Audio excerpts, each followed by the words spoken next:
All right, illustrations. Illustrations illustrate, meaning they illuminate the point. You're not preaching an illustration, though illustrations are very, very preachable. If you use a strong illustration, people remember the illustration much more than they remember your sermon. The question is, how often and how many illustrations should you use? I usually think you need to have an opening illustration which gets their attention. Maybe an illustration in transition between the introduction and your main point. But I really believe that every main point needs to have one strong illustration so they can understand and capture the main point and keep the main point for a while.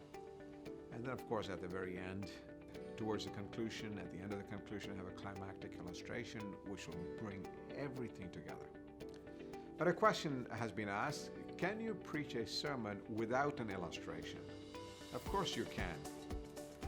They may not understand your sermon, they may not grasp the sermon, and by you standing up there, you yourself are a poor illustration of the sermon. Just by standing up, you get their attention, and you're an illustration.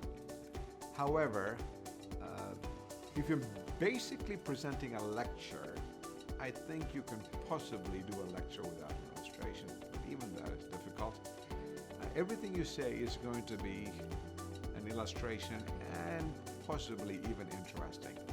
Just make it aligned, integrated, oriented towards the point and the place of where the sermon is developing.